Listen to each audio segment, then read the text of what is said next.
Hi everyone, my name is Adarsh Mishra and आप देख रहे हैं यूथ नेशन कोडर्स। आज हम लोग बात करने वाले हैं अपने लीड कोड पे एक्सेल शीट कॉलम नंबर के बारे में।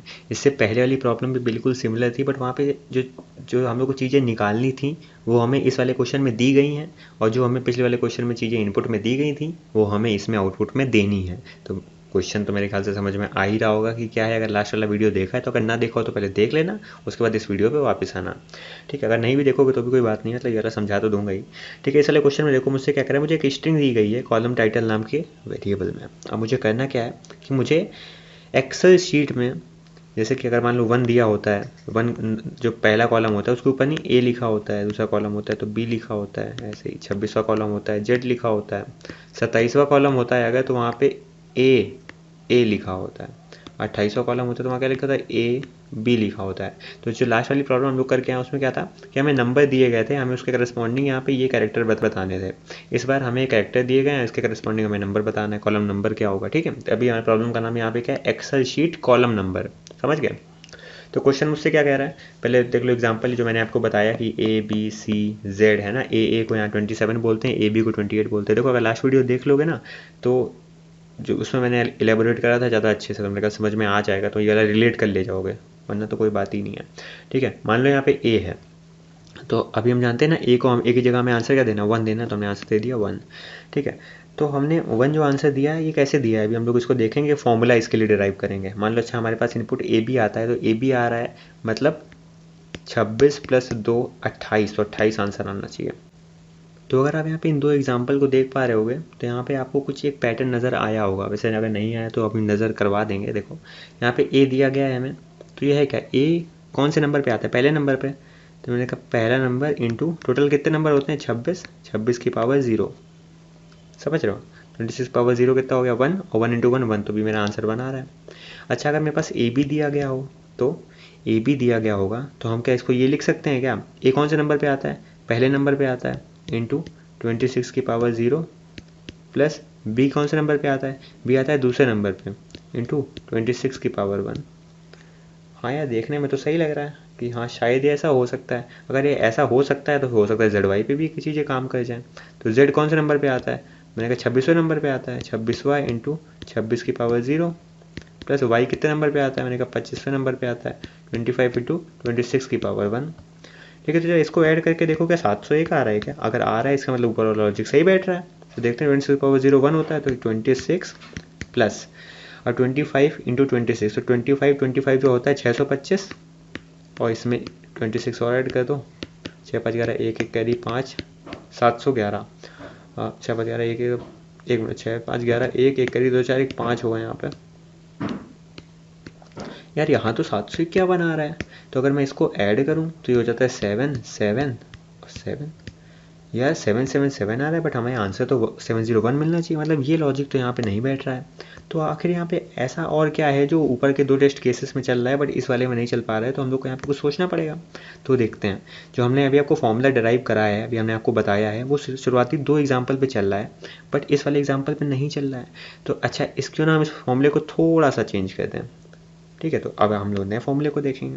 देखो अब हम कहते हैं कि आपने लेफ़्ट से राइट चल के देख लिया अपनी स्ट्रिंग में, अब एक बार राइट से लेफ़्ट चल के भी देख लो कि आंसर मिल रहा है कि नहीं। ठीक है, तो ए है तो राइट से लेफ़्ट चले, तो ए कौन से नंबर पे आता है, पहले नंबर पे, इंटू 26 की पावर 0, तो आंसर कितना आ गया 1, वही मेरा यहाँ पे आंसर है। अगर मैं ए बी को बोलूँ तो मैं इस बार अब राइट से लेफ्ट चलूँगा, क्योंकि मैं जान गया ना लेफ्ट से राइट में आंसर नहीं मिल रहा, तो मैंने कहा भाई बी कौन से नंबर पे आता है, मैंने कहा सेकंड नंबर पे आता है, इंटू 26 की पावर 0, प्लस ए कौन से नंबर पे आता है, पहले नंबर पे आता है, तो मैंने कहा 1 इंटू 26 की पावर 1। अच्छा 26 की पावर 0 मतलब 1 1 इंटू 2 2 प्लस 26, आंसर आ गया 28। भाई ये वाला फॉर्मूला तो इन दोनों में बैठ रहा है, बट अगर तीसरे में बैठ गया मतलब यही सही है। देखो राइट से लेफ्ट की ओर आओ, वाई कौन से नंबर पे आता है, 25वें नंबर पे आता है, 25 इंटू 26 की पावर 0, प्लस जेड कौन से नंबर पे आता है, 26वें नंबर पे, इंटू 26 की पावर 1, तो इसकी वैल्यू हो जाएगी 25, और 26 का हो जाता है 676।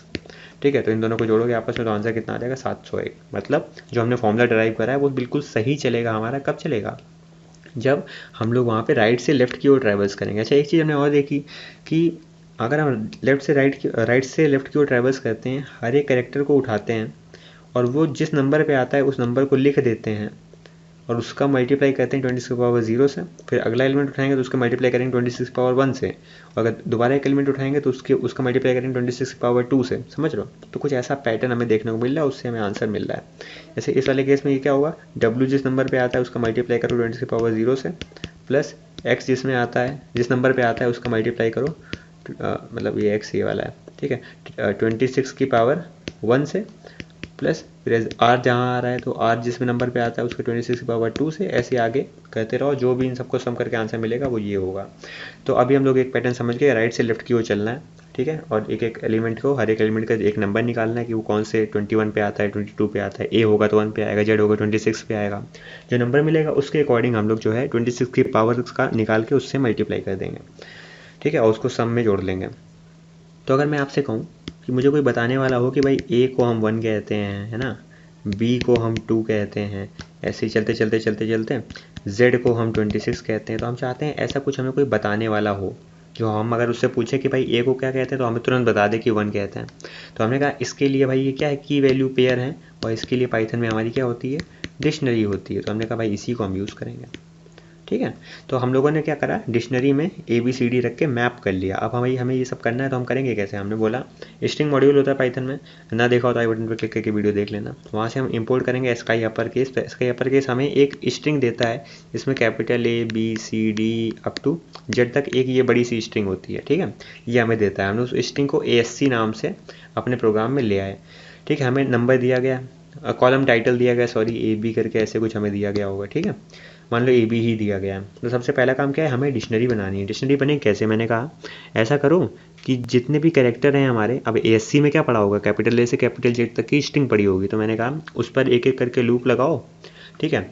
और ASC के I में, अब जैसे कि मान लो ASC में क्या पड़ा था, ABCD अप टू Z तक पड़ा था, तो ये 0 इंडेक्स है, फर्स्ट इंडेक्स है, सेकंड इंडेक्स है, अप टू ये 26वां इंडेक्स है, सॉरी 25वां इंडेक्स है, आई एम सॉरी, ठीक है।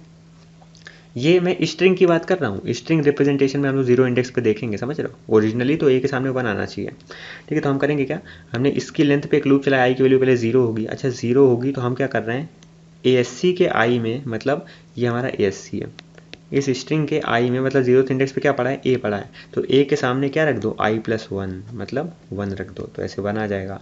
फिर आई की वैल्यू और बढ़ेगी, आई की वैल्यू हो जाएगी 1, ठीक है। 1 हो गई तो उसने क्या करे, ASC के 1 में, मतलब बी के सामने रख दो i+1, मतलब 2। तो ऐसे करके हमारी पूरी डिक्शनरी इस लाइन से तैयार हो जाएगी। और मेरे ख्याल से इसमें और भी कुछ बताने लायक बात है नहीं, वो बात अलग है क्योंकि मैंने एक लाइन पे इसको बना दिया था, इस वजह से मैंने आपको बताना ज़रूरी समझा, वरना मैं वो भी ना बताता, क्योंकि ये चीज़ बहुत ही आसान है और आपको देख के ही समझ में आ जाएगी। तो मेरे ख्याल से डिक्शनरी बन गई, ठीक है। पहला काम मेरा, बहुत बड़ा काम था, ये हो गया। अब मुझे करना क्या है, अगर मुझे मेरी स्ट्रिंग दी गई है, यहाँ पे कॉलम टाइटल मेरा AB दिया गया है, तो मैं चाहता हूँ ना राइट से लेकर लेफ्ट की ओर ट्रैवल्स करना है, तो क्यों ना AB को उल्टा कर लो, रिवर्स कर लो, तो BA हो जाएगा, और फिर हम इसको लेफ्ट से राइट ट्रैवल्स कर लेंगे।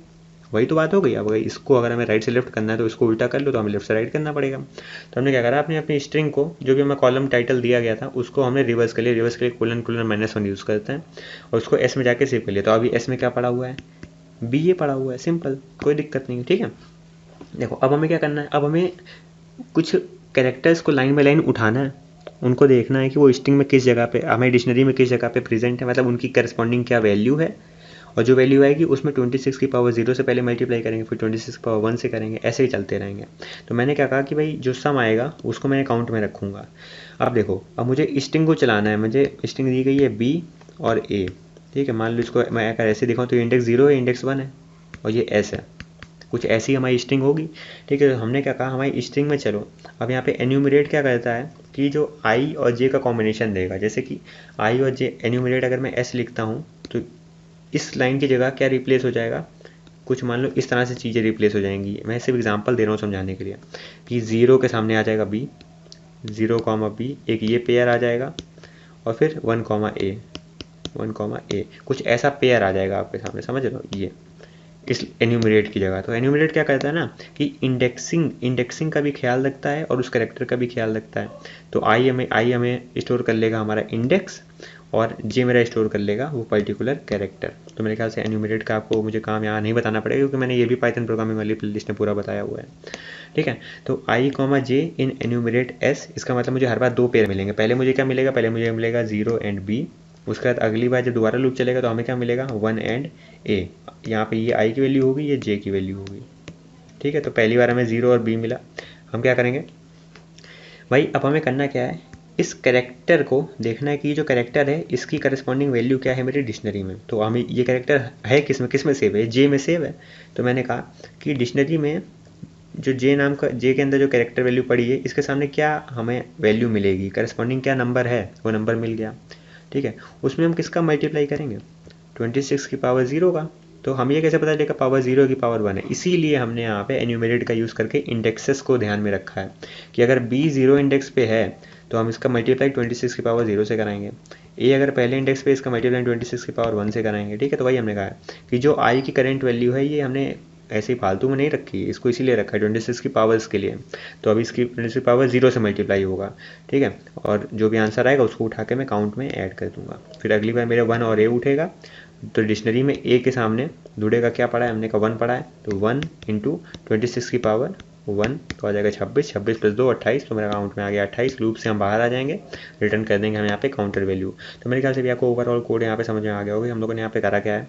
इसको और बेहतरीन तरीके से समझना है तो लास्ट वाला वीडियो भी देख लेना, क्योंकि उसमें मैंने नंबर से एक अल्फ़ाबेट्स बनाए हैं, इसमें अल्फ़ाबेट से मैं नंबर बना रहा हूँ। तो मेरे ख्याल से आपको प्रॉपरली समझ में आ जाएगा कैसे इसको इम्प्लीमेंट करना है, ठीक है। तो बहुत ही आसान सी प्रॉब्लम है और बहुत ही ईजिली हम लोगों ने इसको करा हुआ है।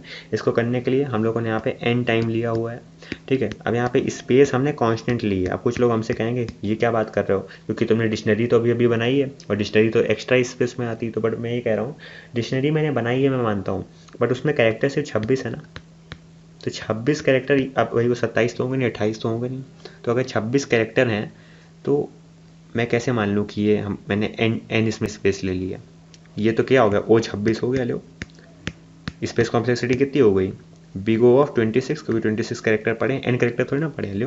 और अगर यहाँ पे एन कैरेक्टर नहीं पढ़े हैं तो ये टर्म कांस्टेंट हो गया। तो मैं कह सकता हूँ कि बिग ओ ऑफ 26 को मैं क्या कर दूंगा, बिग ओ ऑफ 1। इसलिए यहाँ पे स्पेस कॉम्प्लेक्सिटी कांस्टेंट लग रही है और टाइम कॉम्प्लेक्सिटी यहाँ पे एन लग रही है। तो मेरे ख्याल से अभी आपको पूरा कोर्स यहाँ पे समझ में आ गया होगा।